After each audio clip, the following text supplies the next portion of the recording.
brother. It's time for another episode of Birds with Friends. Just the Duo. Of feathery brethren, weathering any season to see the Eagles eating teams like Scrammy's top with cheese. It's Philadelphia. Bo and Zach kicking it cooler than Two. When still Zach runs off with his valet keys. He's a real nuanced goose. Pull up a branch, get loose. It's time for some juice on some Birds with Friends. The early bird gets the worm, but prefers getting turned like a turn on some Birds with Friends. Bo and Zach coming at you with stats and things flapping. We are going to rip out the hearts of other podcasts. We are going to bite off their eyeballs. We're going to start every segment watching the scene from The Last of the Mohicans where the guy takes a bite out of the other guy's heart. We may not be good, but we're going to be nasty. We're going to reflect the blue-collar nature of this city.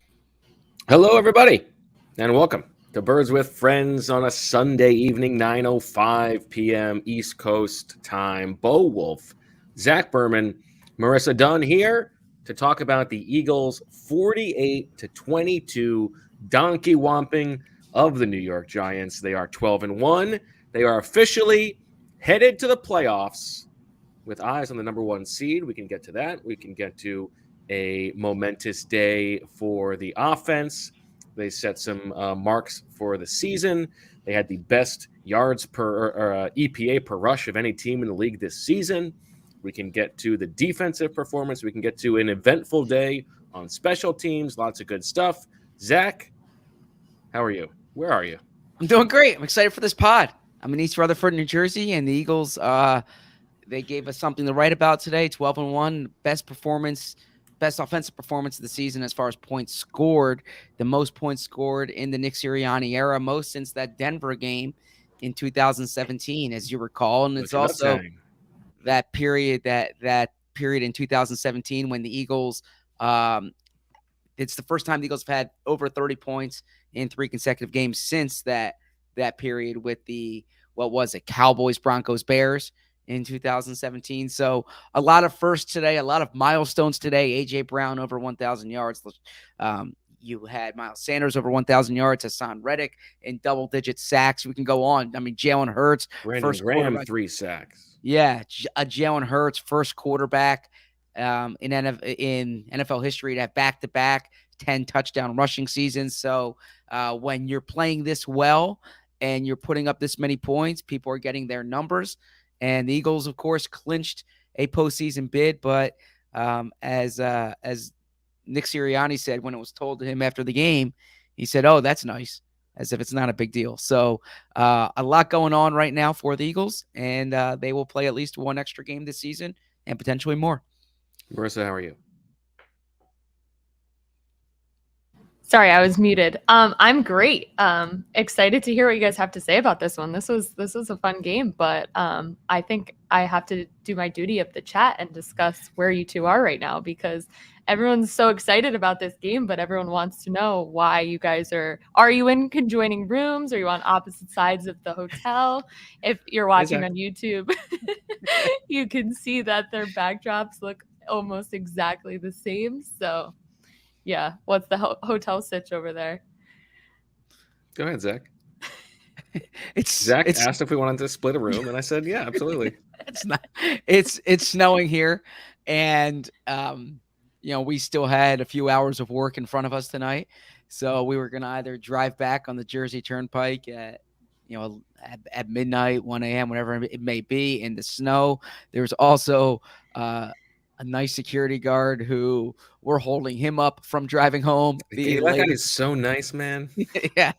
And he keeps walking by, and in his walkie-talkie, he's like, there's 12 media members left in the press box. There's 9 media members left. Okay. We get the hint.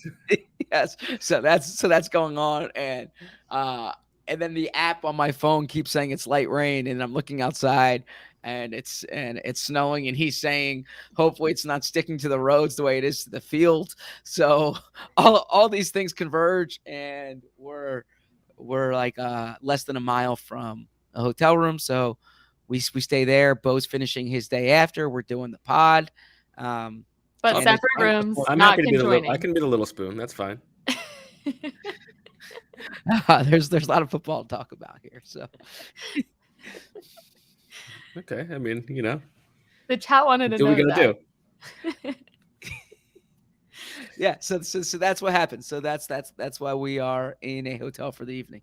All right, Zach. So I said coming to this game that like my spidey sense was that this game might be a little bit more difficult than anticipated because division games are weird. You got a coach going up against a coach who he knows very well. Sometimes that can be a little bit weird. Maybe the Giants needed this one a little bit more. This game was not difficult.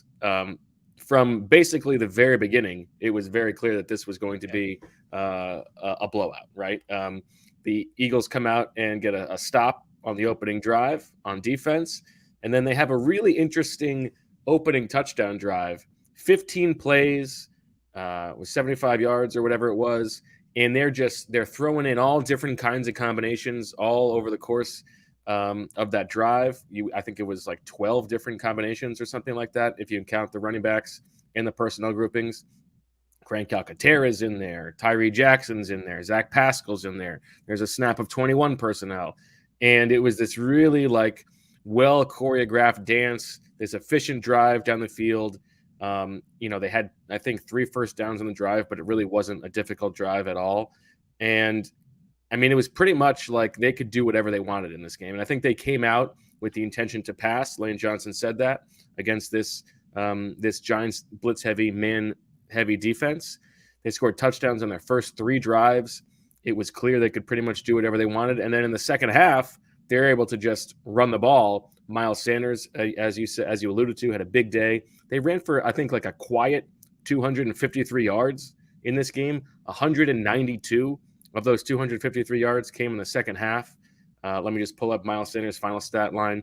He had 17 for 144 and 2 touchdowns, while Jalen Hurts had 7 for 77.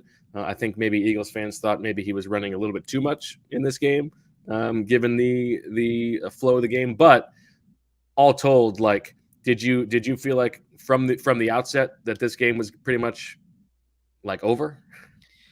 Like, yes. You want to fast forward and get to the end and hope there are not a lot of injuries? From the first drive on both sides, you saw the kind of game this was going to be. And Brian Dable throughout the week had made repeated references to the roster that Howie Roseman built in Philadelphia. And I think there was a talent. Kind of weird, right?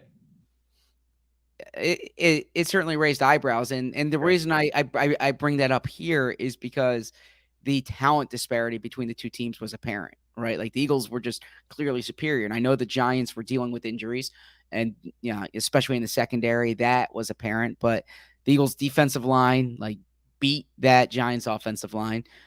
They had 6 sacks today, and you saw it from the first drive. With Hassan Reddick and Josh Sweat early on in the game, both getting to the quarterback. And then offensively, I mean they were spreading the ball around. I think 8 players were targeted, or 7 players were targeted on the first drive alone. Yep.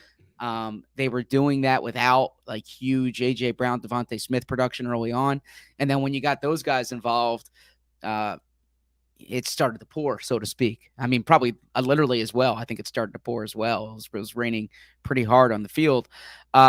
And just overall, offensively and defensively, the Eagles outclassed them. They outschemed them. They were prepared for this game. And where I give the Eagles credit is there have been a few times this year where we've said, oh, this could be a potential landmine, and they might slip up here. And I get that the first half of the Houston game, they did not play well. And then they had a Washington game there, the Monday nighter, when time of possession, there was a big disparity there. But honestly, other than games when they've had these untimely turnovers, they haven't really had games where they just didn't show up.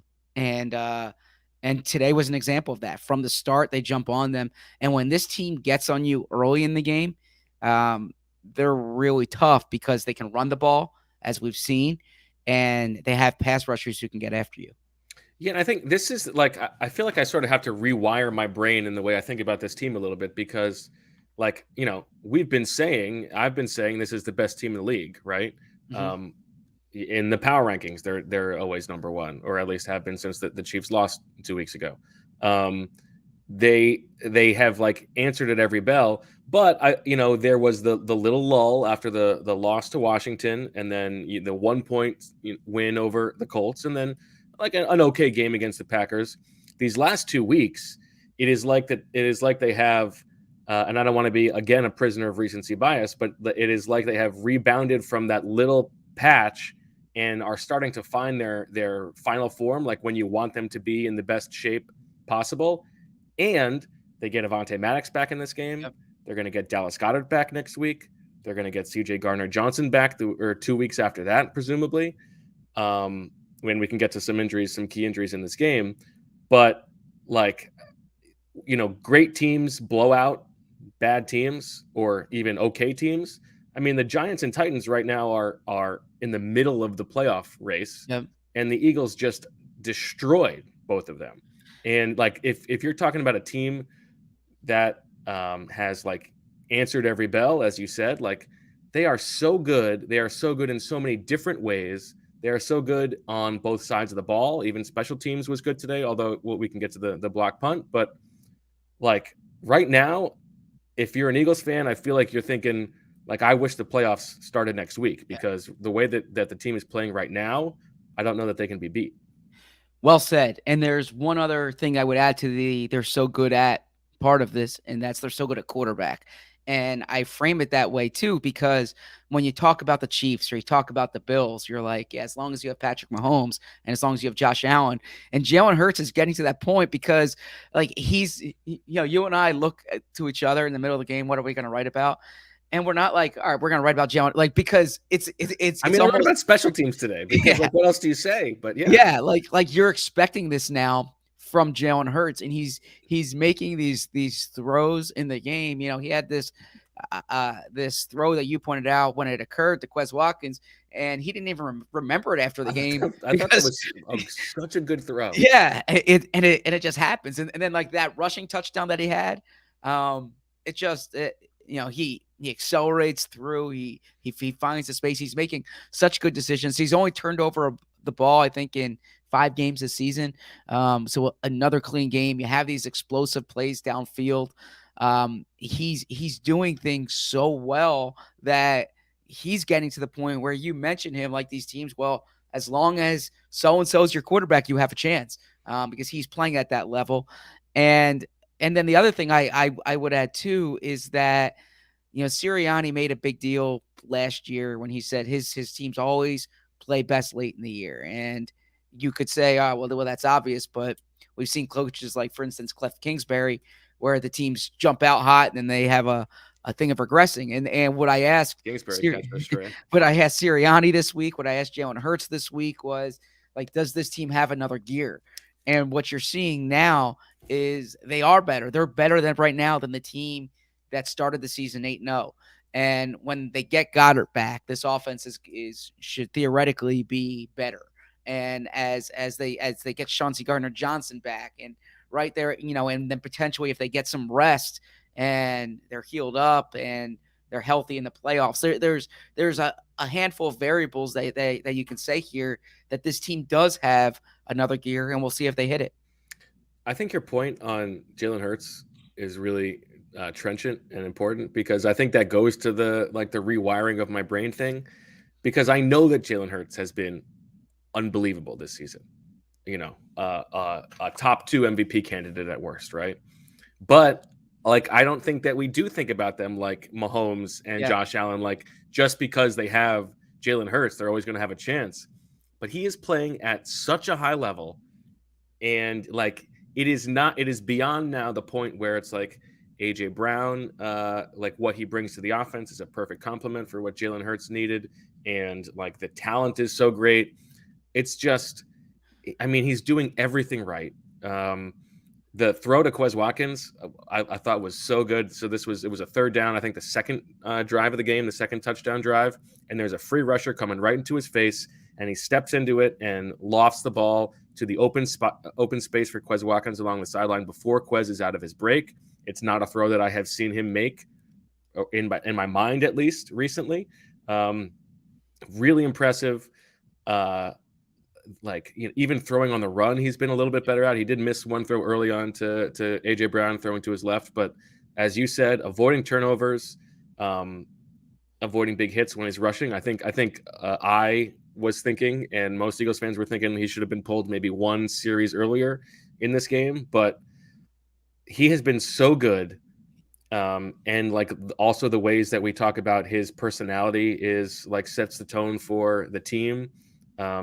He said after the game that making the playoffs is nice. It was similar to Sirianni, but like they've got more to play for, and they do. Like it is sort of silly to clinch the playoffs on December 11th and think like no big deal, because this team is so good that the stakes and the bar really is like win it all. That's how good they are. Yes. And to the Jalen point there, you mentioned at the top of the show they had a quiet 250 rushing yards. That's because Jalen Hurts had a quiet 77 rushing yards. Right. And it's funny to frame it that way. Like no one ever has, there's no quarterback who has a quiet Right. 77 rushing yards. But if you said to someone, and correct me if I'm wrong, in the chat, please chime in. If you ask people, what'd you think of Jalen's performance today? They wouldn't be like, oh, he was running all over the Giants, but he had 77 rushing yards, right? And because it just, he when the yards are there, he takes them, and he's playing so well. Everything is clicking right now. And I know the question had been coming up, like, are you peaking at the right time? Are you peaking too early? And I think he's going to keep getting better or keep being consistent, because that's what he's been this year. I mean, I think consistency is the big thing. Now you brought up his response to the playoffs. I'll have a story coming up in a few minutes here. It's being edited now on like the scene post game, and it's similar to what you said. So Nick Sirianni, who is like as emotional as they come as a coach, anything gets him fired up and running all over the place and talking and he said he was told they made the playoffs, and he says, oh, that's nice, right? And I don't know if that's actually what occurred, but his point is like, this isn't a big deal, and there's more to accomplish. And Lane Johnson, who's been in a lot of winning locker rooms here, I asked him what it was like after the game. He's like, it was just like another day. He said there was no Yahoo party or anything. And that's coaching, right? Is you gotta like make a big deal out of the little things, and then calm things down when they're big, right?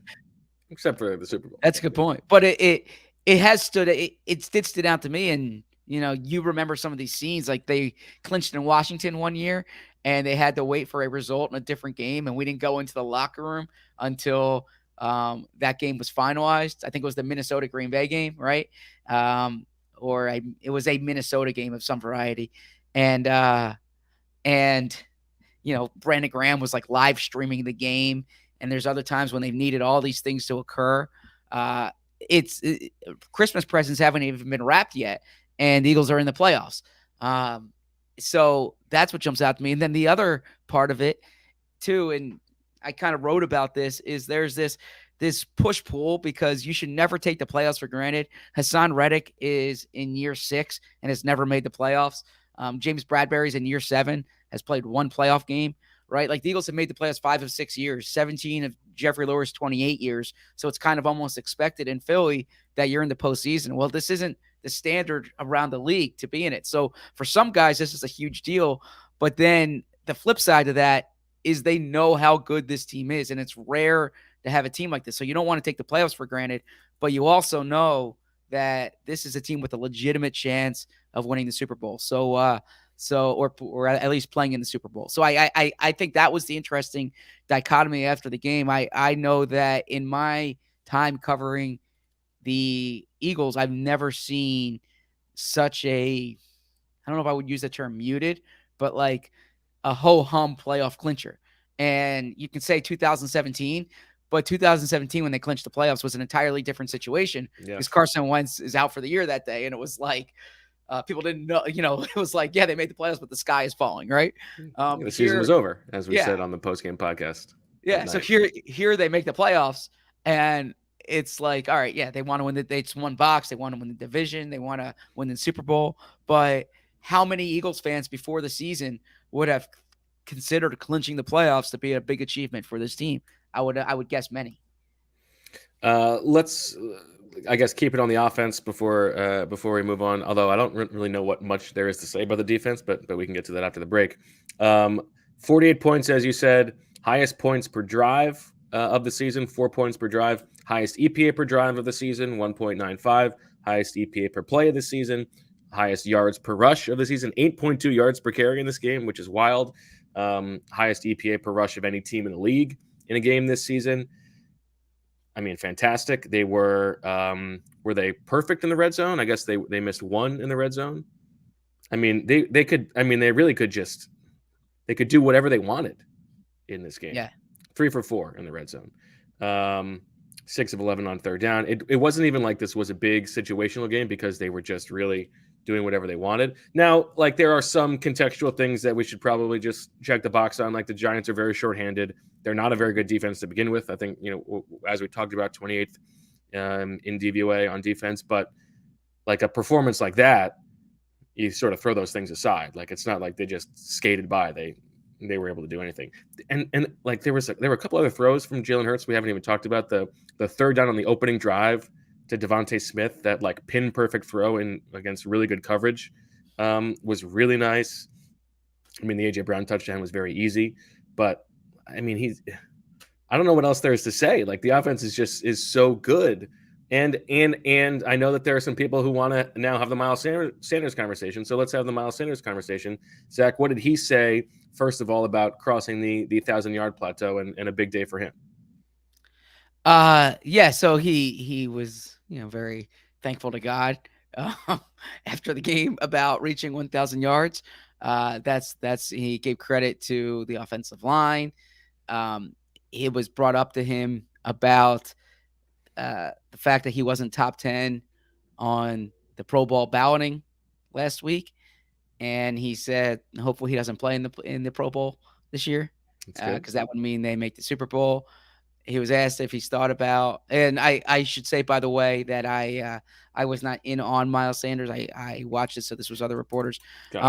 He was asked if he thought that he's made a lot of money these past few weeks, and he said that will work itself out. He's not thinking about that right now.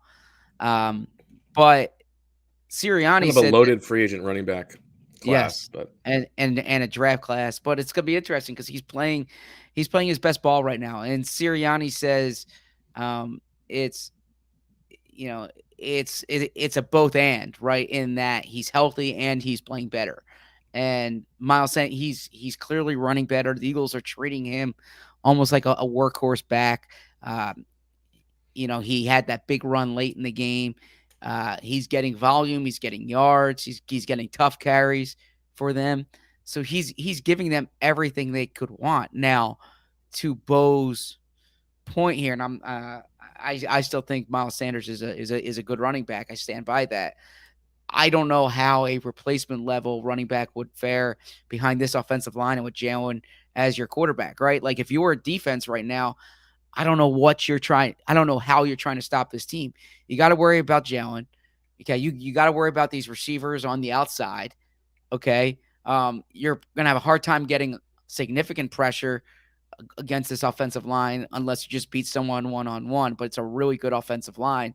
So, yeah. So, like, what are you doing? And, Sirianni made the point last week of saying that the way the Titans played was directly related to the way the Packers played. Like, the Titans changed their pass rush, I think, based on a little mush rush. Yeah, because they were worried about Jalen. So teams going into these games worrying about Jalen's legs, worrying about these wide receivers. I don't know if Miles Sanders is like what they're trying to take out of the game. This is the way, say, the Eagles tried to take out Derrick Henry. But where I give Miles all the credit is he's getting yards. He's staying healthy. He hasn't fumbled all season, so he's holding on to the ball. And if you're talking about the productive yards, like the head-scratching plays from the past where he's been dancing behind the line of scrimmage, you're not seeing that. So Miles is everything that they could have wanted this season. Yeah. So there are like several people asking me to walk back my take from earlier in the season when I said, like, I'm just imagining what this offense could be like if it had a real running back. Miles Sanders has been a real running back this year. I don't like that doesn't change what I thought at the time. He has been better this year than he's ever been before in a few key ways. Namely, he has been protecting the ball and he has been healthy. which he has not been in the past. As you said, I mean, this is the most running back friendly offense in the league because of the attention given to Jalen Hurts as a rusher, because of the options on the outside, and because of how great the offensive line is. All of that said, he has been awesome. He has been a much tougher runner than I can remember, breaking tackles in short areas. He has been more decisive. He still has the same breakaway speed that he has always had, and you saw that today on the long touchdown run. He has, as you said, Zach, taken fewer negative plays. He bounced a couple ones outside today that were like the right time to bounce it outside. It was not sort of the old Miles Sanders where he tried to bounce it outside when he didn't need to. He has been awesome. I don't want to take anything away from the season he's had. I like Miles Sanders. He's been great. This is a very running back friendly offense. That's all. Yeah. I would agree with that. Okay. And he would be higher if he went through the list of running backs in the league than he was when we did the exercise, whenever it was, 2 months ago, 3 months ago. But I think the conversation about Miles' future, we don't need to have that now. But I remember saying in the beginning of the year that if he's really good, he's going to price themselves out of the Eagles. And if he's not good, the Eagles won't be incentivized to keep him, right? So it's kind of like a damned if you do, damned if you don't situation. I don't know what the running back free agent market's going to be. I think there might be some content coming up in the future where you can kind of see some of the possibilities at the position, but he's going to be real appealing because he's just been so productive throughout his career. And I would have a hard time thinking that the Eagles are going to be able to pay him. Yeah. Well, I did raise my eyebrows earlier when you said they treat him like a workhorse because they don't trust him on third down. He's never on the field on third down, and they don't trust him in 2-minute drills. That's Kenny Gainwell's job. Like, the best running backs in the league are not treated like they can't be on the field, but that's a different conversation. Okay. All right. Why don't we take a break? Come back, talk some defense, talk some important moments in the press box today, and all that good stuff. This is a busy time of year for me with the holidays and football season converging. And I know for our listeners as well, there are parties to attend. There are trips to take. There's holiday shopping to finish. We get it. The holiday season can get busy and stressful. Freshly can ease that stress and shorten your to-do list by providing nutritious, balanced meals designed for busy lives. Freshly meals are delivered fresh and are ready to eat in 3 minutes. And their rotating menu features a variety of meal plan options to fit just you or the entire family. Freshly is the meal subscription service that delivers delicious, satisfying meals right to your door. Just heat and eat.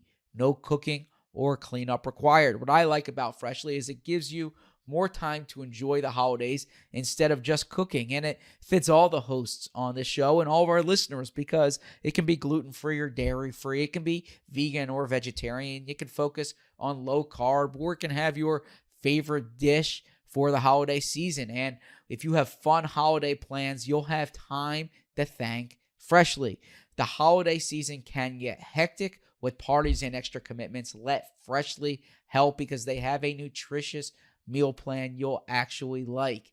Pick from a rotating menu of over 35 tasty, balanced meals for every dietary preference. And you can find flexible plans that fit your lifestyle anywhere from 4 to 12 meals per week. Whether you are calorie conscious, gluten-free, a plant-based pasta lover, or all of the above, switch up meals, skip a week, change your plan, or cancel at any time. It's that easy.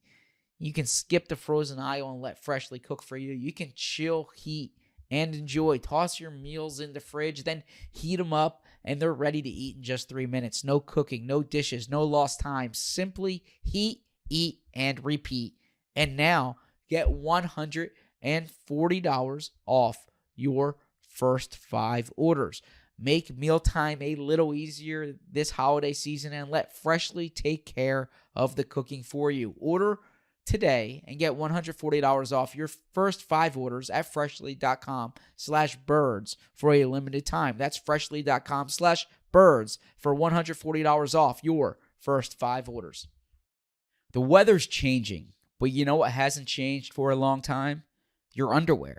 If you're still rocking worn-out cotton undies, now's the time for a new pair of Tommy John's Apollo men's underwear. In Tommy John underwear, you're that much more comfortable, so you can do everything better. Name a problem with other underwear, and Tommy John solved it. Tommy John's breathable, lightweight fabric has 4 times the stretch of competing brands. They come with a no wedgie guarantee, thanks to a non-rolling waistband and legs that never ride up. Plus, they feature a horizontal quick draw fly. Hammock pouch support stops the awkward swing and slap, giving everyone something to be grateful for. With over 18 million pairs sold, people love Tommy John underwear. That's why Tommy John doesn't have customers, they have fanatics. Plus, everything's backed with Tommy John's best pair you'll ever wear, or it's free guarantee. Go to TommyJohn.com/athletic right now for 20% off your first order. 20% off at TommyJohn.com/athletic. TommyJohn.com/athletic. See site for details. All right, back on Birds with Friends. Bo, Zach, and Marissa. Zach, I had 2 brief passings with people from my past today. After the game, we took the elevator down to go to the locker room, and we get out of one elevator. Giants coaches get out of the other elevator. And a brief moment of eye contact with a certain former nemesis who is now the offensive coordinator for the New York Giants. He was looking a little haggard, obviously a little disappointed with the game, unshaven. And he said, hey, you got some time to talk? And I said, I'm good. And he got on his cart and drove away. That was number one. Number two, after the first quarter was over, took a quick jaunt to the men's room, as you do. And on my way out, I'm walking out. And who do I see as I turn the corner? Who's walking towards me? But another person who I've met once before. And I look up, I'm like, oh my God. And he says, hey there, how are you? I remember.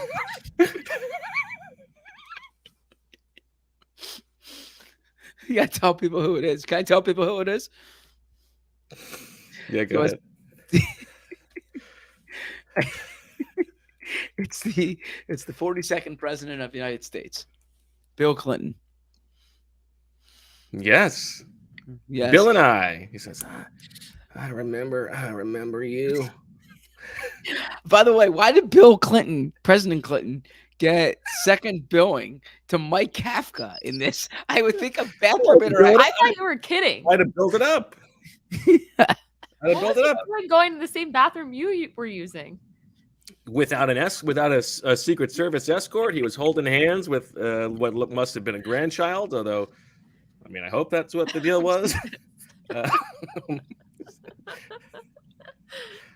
Bo Wulf, you look a lot different than when we met in 1994 or something like that. Sorry, I'm losing my Clinton. We didn't actually share words, but I gave him a little nod. Here's my question, Zach, because I didn't get stuck in this situation, but it was very close to happening. How much do you think your eyes would wander if you were in the urinal next to Bill Clinton? Not at all. Not at all. Actually, on a different note, not. Wouldn't you be curious? No, not at all. Not at all, Bo. No, and I'm uncomfortable by this conversation.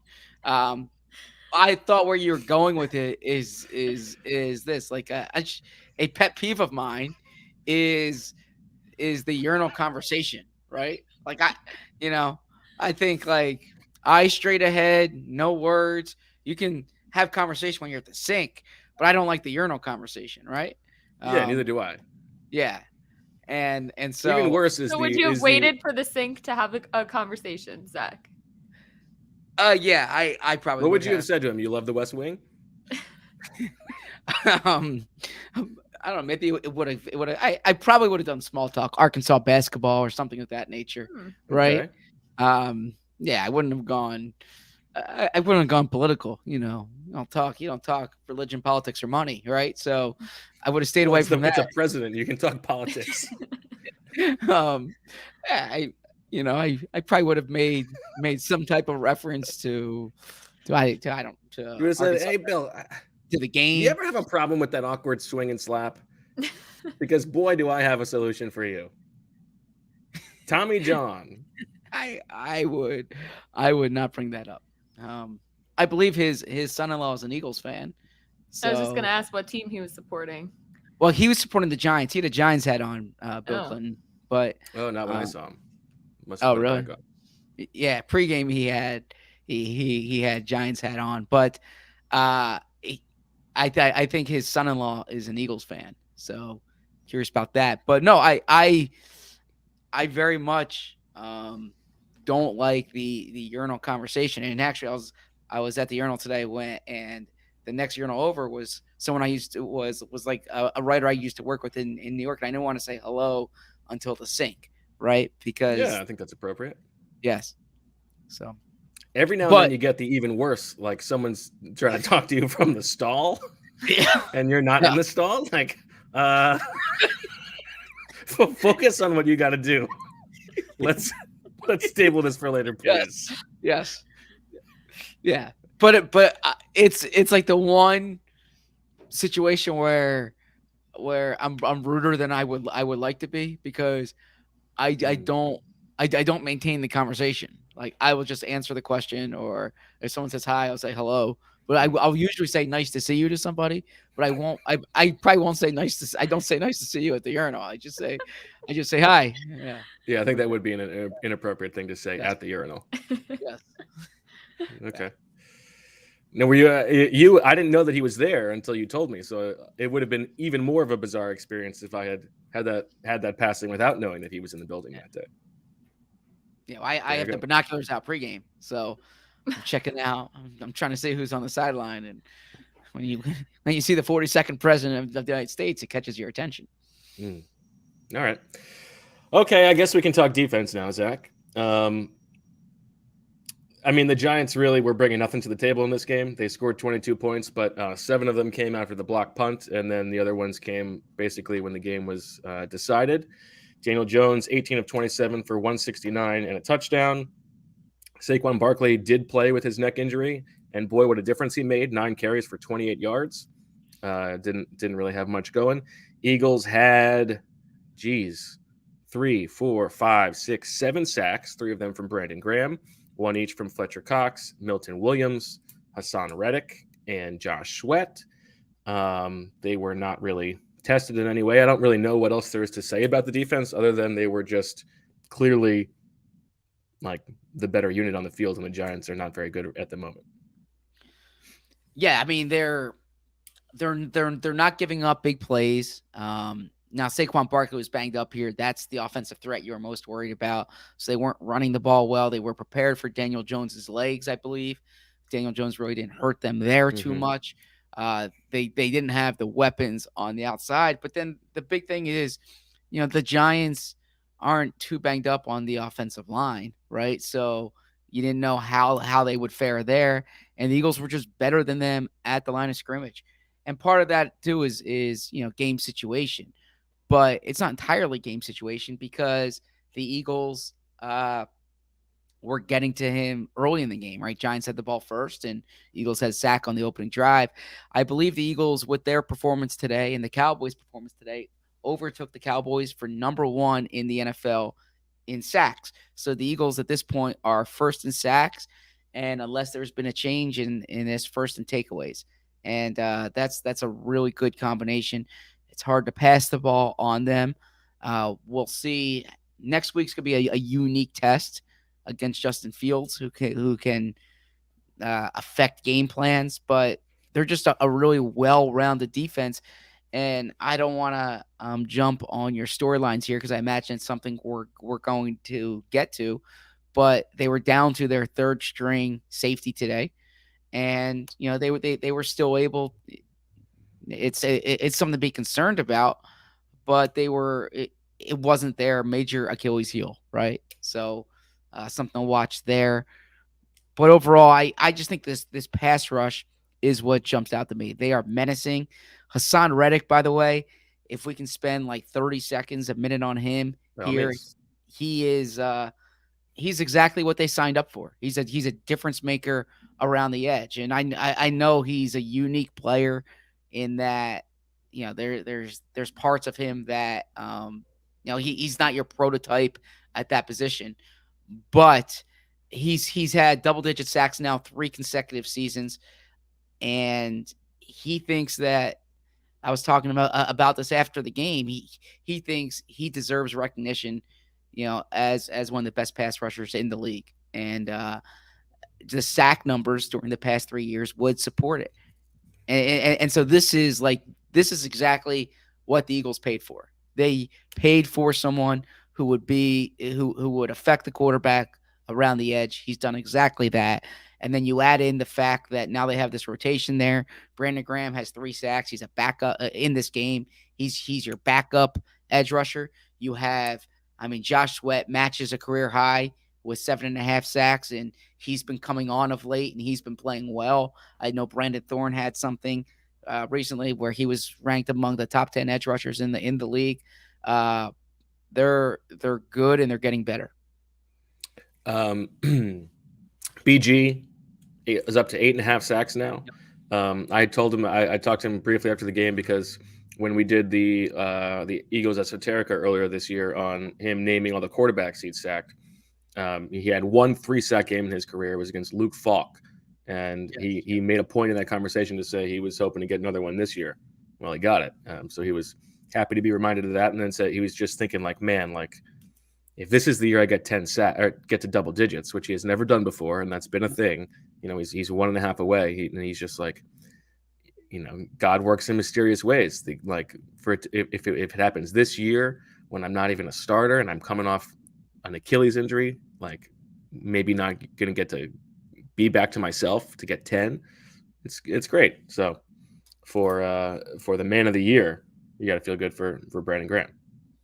Yeah, and what's interesting too with him is that he keeps making mentions to they need to appreciate this year, enjoy this year, because no one really knows what's going to happen next year, and he's one of these players who's in limbo beyond this season. We don't know what his situation is going to be.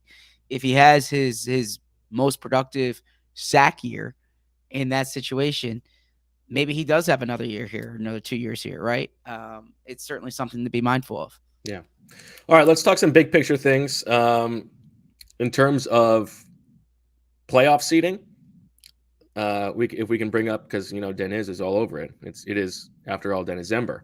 The Eagles basically can clinch the number 1 seed if they win the next 2 weeks. Even if they lose next week and beat Dallas, I think Deniz says that'll do it. Because if you think about it, they're 2 games up on Minnesota.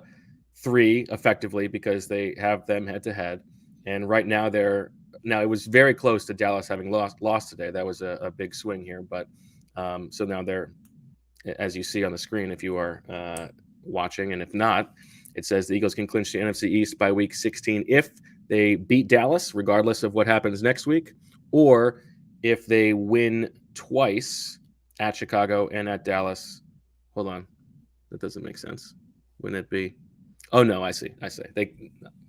Let's rewind this. Let's pretend that you didn't listen to what I was talking about for the past 15 seconds. The Eagles can clinch the NFC East by just beating Dallas in week 16. No matter what happens next week, they can clinch the 1 seed by beating both Chicago and Dallas. Or if they just beat Dallas and Minnesota loses once and San Francisco loses once over the next 2 weeks. There's also 2 weeks after that. So this is just wrapping it up early. I think there's a good chance that week 19 game or week 18 game is not going to matter. They're probably still going to play against the Saints because you want to improve your draft pick, even if you have it clinched and you don't want 3 weeks off. Yeah. But there's a good chance that Ian Book is not going to get his feeling, unfortunately. Yeah. Injuries in this game, Zach.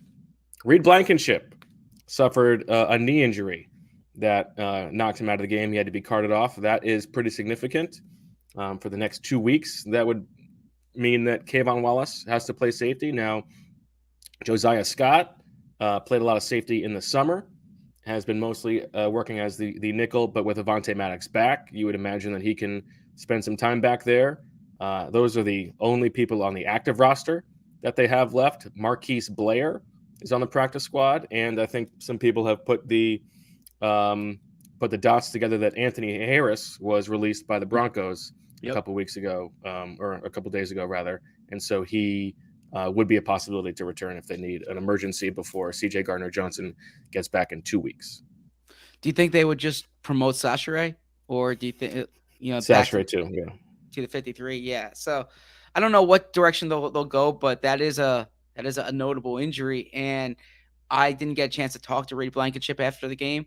But I do know that if you were watching the TV copy, which I don't know how many people in our audience was at the game compared to watching the TV copy, they had a close up and it looked like the turf got hit, right?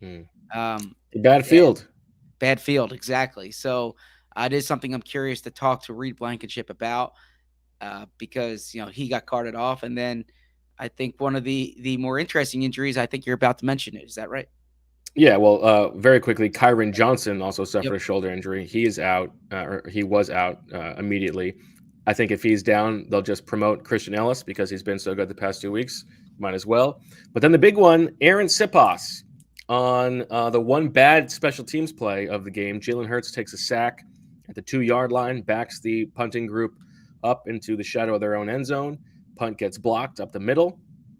Aaron Siposs with like an unbelievable play to scoop up the ball and almost run for the first down, but in doing so suffers an ankle injury and was carted off. In the locker room after the game, he was on crutches, had a walking boot on his left foot. You would imagine he's going to be out for at least some time, if not for the rest of the season.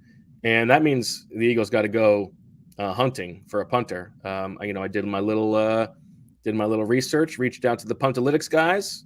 Brett Kern seems like the best guy available, who has not punted this year after he was whacked by the Titans at the roster cutdown, but is a above average league punter based on what he's done the past couple seasons. Experienced holder, that would make sense. There are a few other guys out there. I would imagine the Eagles are going to try to bring in somebody of the veteran variety because they need somebody who can be a reliable holder. But in this game, the reliable holder, Britton Covey, and Jake Elliott got to punt. It was fun. It was a good spectacle. And I think in general, I know we can't just say the blocked punt aside, but the blocked punt aside, the special teams was very good today, just like it was last week. Yes, we can say blocked punt aside, and it was also the play when you got your punter injured.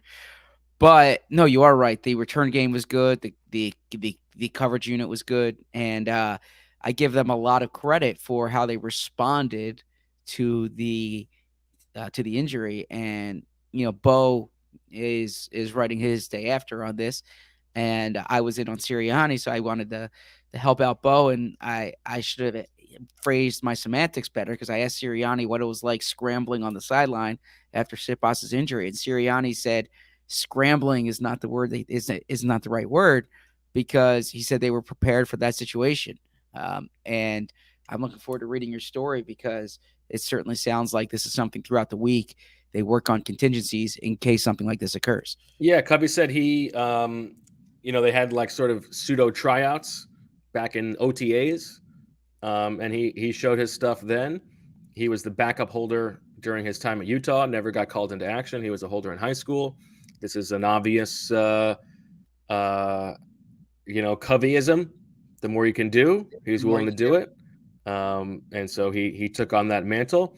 Every week, they take reps. He takes snaps from Grant Calcaterra, who's the backup snapper. He'll hold for Jake Elliott on Wednesdays or Thursdays. He said he'd only taken one live rep with the actual full team, the full unit, but he does hold for Elliott throughout the week. And this was a tough assignment. It was raining out there. He was 5 for 5. And Jake Elliott was asked if it was always laces out. And he said, well, it was never laces at me, which is the big thing. So maybe there were some ones to the side. But yeah, great job by Covey. Great job by the team. And Jake Elliott only had to punt once. He almost forgot. He had to run out late. Yeah, what did he say about that? He said he thought it was 3rd down. And then he saw he's like, oh, that's a weird package we're sending out. And then he saw that Lovato was out there. He's like, oh, I guess I better go. So thought it was 3rd down, but he got it off. So I always hear it with Bill Belichick, the more you can do, the more you can do, right? But I believe it was Lucille Ball who was from the same hometown as Nick Sirianni, Jamestown, New York, who I think she said the more you can do, the more things you can do, right? And so that applies to a football team. So I read that once in a quote book from Lucille Ball, and all she did was add things on to what the quote that you had just said. Yeah, well, no, because I know it as like a football player quote, but it's not just football player quote, and I also want to reference the fact that I've driven by Lucille Ball's home in Jamestown on a Sirianni story because this is gonna be the most personal I will talk about on this pod, but my iCloud storage is full, so my phone can't back up. So I have to go and delete photos, and I have to decide what photos I want to delete. And I have like 100-something photos from Jamestown, New York there, including like 10 from Lucille Ball's home. And I'm like, what do I need Lucille Ball's Lucille Ball's home photos on my phone for? So those got the whack. You got some splaining to do. So those got the whack. Yes. Those got the whack. All right. Anything else on special teams? They've been good. The coverage units have been good the last 2 weeks. The 5 longest punt returns of the season for the team are over the past 2 weeks. Boston Scott had a 66-yard kickoff return in this game and a 35-yarder. Those are the 2 longest kickoff returns of the season for the team. Shout out to Marissa because she brought up on the pod the other day that Boston Scott's a Giants killer and had his most production today. Yeah, that was the chat. They're smarter than everybody. I forget who said it, but Boston Scott should just call him David from now on because he just does nothing but kill giants. I see what you said. Okay, gotcha. You like that? I think you've used that in the past. Have I? Yeah. Have you? I don't know. Have I? Probably. We've talked about Boston Scott quite a bit after Giants games in the past. So. Oh, geez. Far be it from me to re-talk about Boston Scott on an Eagles podcast. I thought you wanted to talk football. You want me to get back to Bill Clinton bathroom stories? No, I'm okay. All right, let's take a break. We'll come back and talk Swooper and wrap this bad boy up. It's time to knock that next business idea out of the park with Shopify, the all-in-one commerce platform to start, run, and grow your business. Forget the off-season work. Shopify makes it simple to sell to anyone from anywhere. Whether you're selling warm-ups or wall hangers, it's time to start selling with Shopify and join the platform simplifying commerce for millions of businesses worldwide. With Shopify, you'll customize your online store to your brand, discover new customers, and build the relationships that create diehard fans. Shopify fields all the sales channels to grow a winning business, from an in-person POS system to an all-in-one e-commerce platform, even across social media platforms like TikTok, Facebook, and Instagram. And thanks to 24/7 support and free on-demand business courses, Shopify is on your team every step of the way. It's how every minute new sellers around the world score their first sale with Shopify, and you can too. Shopify is the secret to becoming a business champion by making it simple for anyone to sell their products anywhere, taking the guesswork out of selling. When you're ready to take your winning idea to the world, team up with Shopify, the commerce platform powering millions of businesses down the street and around the globe. Try out Shopify for free today and start selling anywhere.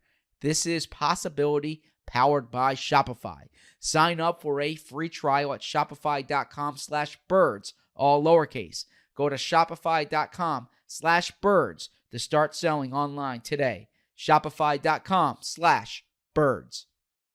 So Saturday night, my wife and I wanted to have a nice dinner, but we were eating at home. We didn't have a babysitter, so we couldn't go out. You know what we did? We had the steakhouse experience in our own home with Omaha Steaks. That's right, we grilled Omaha Steaks, and you can too. The holidays are here. Achieve gifting greatness when you give the gift of perfectly aged, tender, and delicious Omaha Steaks. The steak experts at Omaha Steaks have put together special curated gift packages to help take the guesswork out of gifting and make you a holiday hero.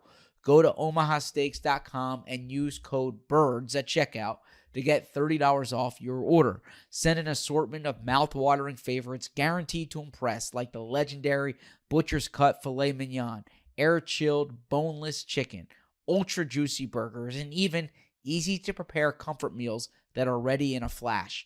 Omaha Steaks is ready to ship your order right away, so shop early and beat the shipping rush. Go to omahasteaks.com and use promo code BIRDS at checkout. Omaha Steaks is a gift from the heart, a gift that will be remembered with every unforgettable bite. Order with complete confidence today, knowing you're ordering the very best.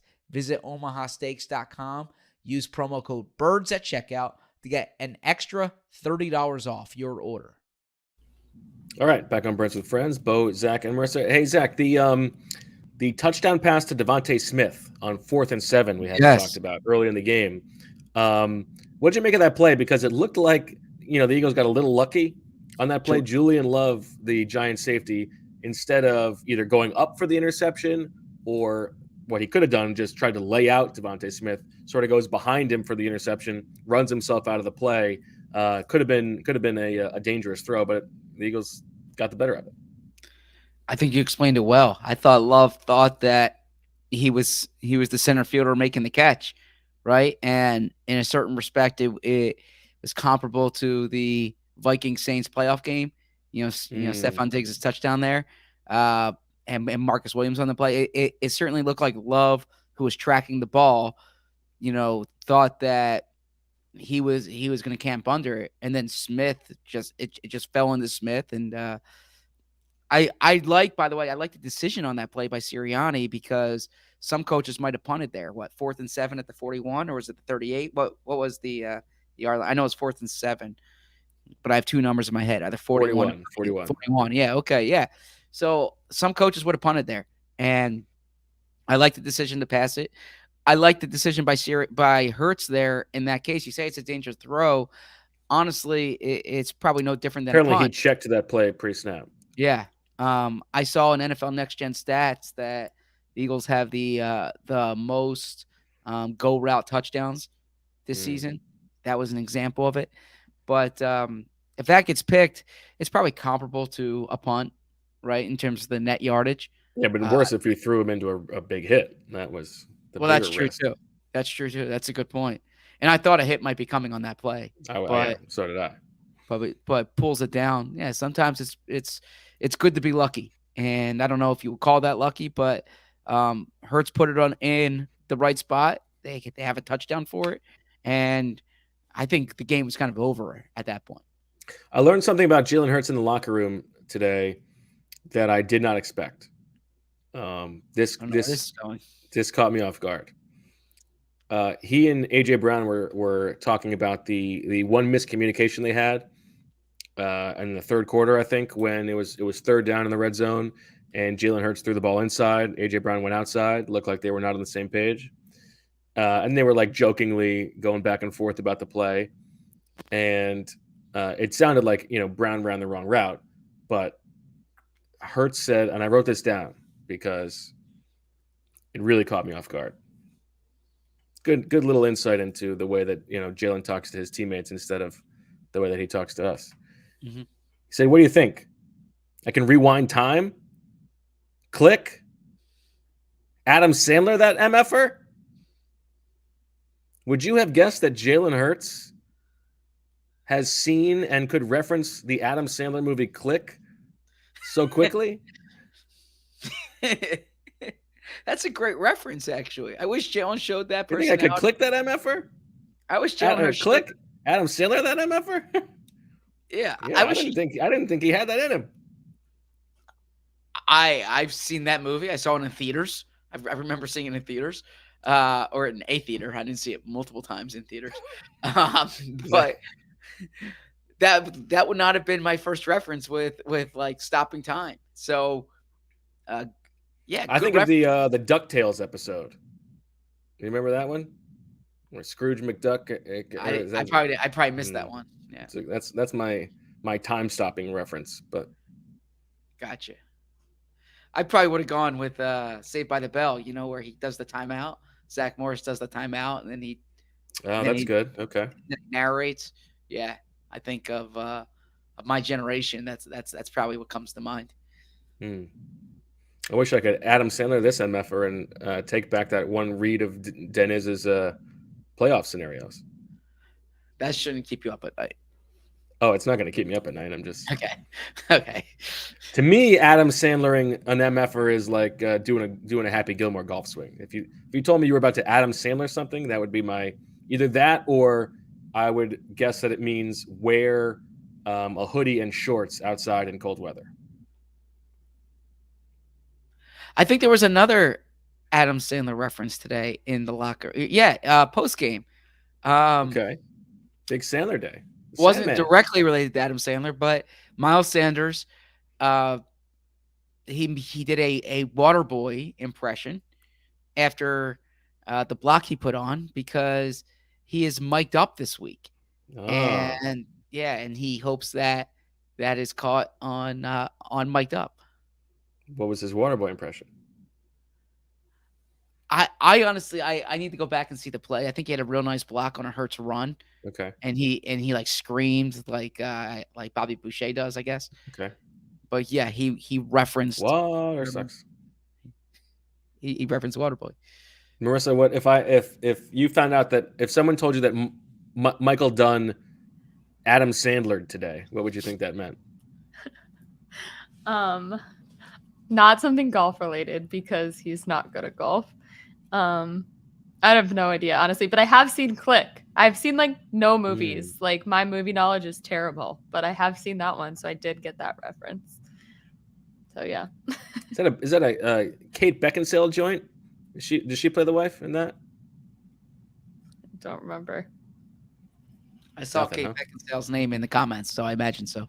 Oh, all right. Sorry to bother you, Zach. How's that bothering me? I literally said I saw. I don't know if Kate Beckinsale was the wife there, but I saw her in the comments there, so I imagine that was the case. Okay. Let's get to Swooper. Marissa, Jalen Hurts has more rushing yards than Saquon Barkley. Nailed it. James Bradbury is directly involved in a turnover. Unfortunately, did not happen. And the Eagles win the game by a multiple of 4. The Eagles won by 26. Unfortunately, doesn't happen. Good work. Not a great week. What about because that was an 8 points, so it still wouldn't have been. I was wondering before the late touchdown by the Giants. It was 41-14, a nice palindromic score. Eagles haven't had a palindromic win since their 31-13 win over the Buffalo Bills in 2018, as we all remember. Bo, Daniel Jones is the game's leading rusher. No, but he only spent 1 turkey. Not that bad.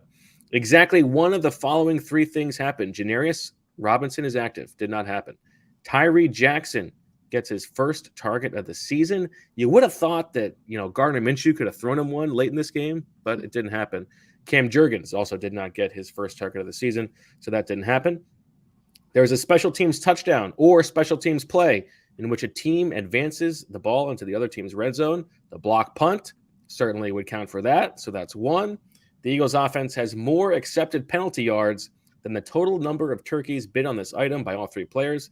That was only 14 yards. Seemed like a cinch for your boy.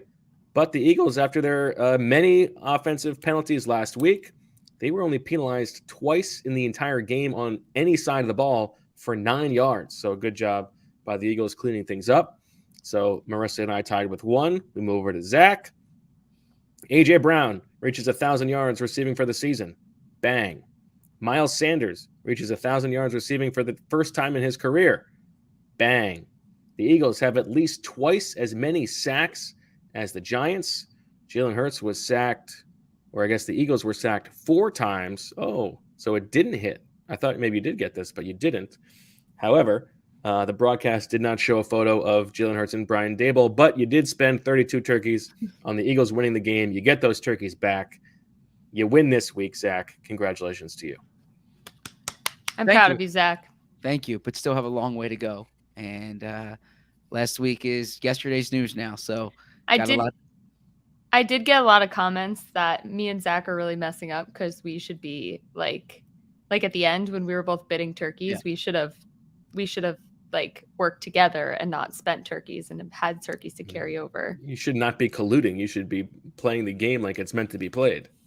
I don't know. The chat disagrees. I got a lot of comments like that like I didn't play it. Me and Zach didn't play it right there. So maybe Zach and I have to have a phone call this week. You and play to win the game.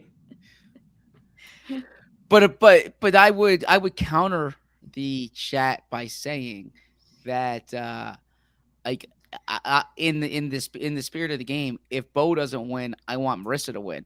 But if Marissa and I alternate weeks, then we're not going to catch up to Bo. So honestly, one of us needs to go on a run if we're hoping Bo doesn't. But like we need the other person to win more than Bo, but we need ourselves to win if we have any chance of winning for the season, right? Because alternating wins doesn't do it. I don't think that seems like a pro collusion argument. No, I'm saying she's trying to win. I shouldn't say she. I'm sorry, Marissa. Marissa's trying to win, and I am trying to win. So I know, but who knows? Daniz might make the playoffs worth, He doesn't get to choose how many points the playoffs are worth. He's not God. So who gets to choose? Me. Only one person here is God, Marissa. I think it goes 2, 3, 4, assuming the Eagles get a bye. Ooh, okay. I like that. Which is, that's too generous of me, I think. But at least it makes it spicy. Yeah. All right. Zach, anything else to talk about? And would you like to set the scene for this week? So as far as other items to talk about, no, we addressed the defense. The Jonathan Gannon criticism has gone down a bit in recent weeks. I know they haven't really played against great offenses, but they're answering the bell there. Do you see his chest rising as he does that? Do you see the chest puff as he says that? There's no chest. There's no chest puff. I'm just saying, like, as I've said on this before, the longest view in the room, right? But I think that we didn't talk much about Calcaterra other than in the swooper discussion there. But Calcaterra is becoming a bigger part of the offense. It looks like, although with Goddard back next week, that might change some. Well, and the thing also is that there were a couple completions to Stoll, and you can really tell that Jalen Hurts trusts Jack Stoll. You can tell. But no, we should say Avonte Maddox was back. We did cover that. So yeah, I think we covered this game well. Looking forward to getting through this game quickly to watch it. And then I do think the Bears are an interesting matchup just because Fields is a different type of quarterback than what the Eagles have seen. Daniel Jones runs well. Kyler Murray runs well, but he wasn't earlier in the year when the Eagles played him. Tannehill can move, but Fields is by far the best runner the Eagles have seen at that position. So it can put a strain on your Kaiser White, TJ Edwards combination. TJ Edwards is going back home this week. Jake Elliott's going back home this week. So some storylines for this week. And always enjoy going to Chicago. And we might have a good guest in line. So looking forward to that. As far as setting up the week, we'll talk to Sirianni tomorrow. We'll talk to the coordinators Tuesday. It's a pretty standard week. And then It's kind of their last, Sunday to Sunday week until the final week of the season, because after this week they have a short one against Dallas, right? That's a Saturday Christmas Eve game, and then they have an extra day and and Christmas in there, so it's a holiday week, and then New Year's Eve leading up to the Saints game, and then you have Week 18, which, as Bo documented, might not matter. So if you're looking for like your standard Sunday to Sunday, 1 p.m. to 1 p.m., this is the last one they have until the final week of the season. Just the third time this season, Zach, that Jalen Hurts will go up against a fellow full sentence starting quarterback. Can you name the other two? Two can you name? So just repeat that again. This will be just the third time when Jalen Hurts goes up against Justin Fields that he will be starting against a fellow full sentence starting quarterback this season. Two, can you name the other two? And Justin is, or Jalen is? That Jalen Hurts is. That Jalen Hurts is. Okay. I think that's a reasonable question. Let me think here. Cooper Rush. Correct. Would be one. And Davis Mills would be the other. Nice job. Well done. I work next to you every day, so I should be able to get that.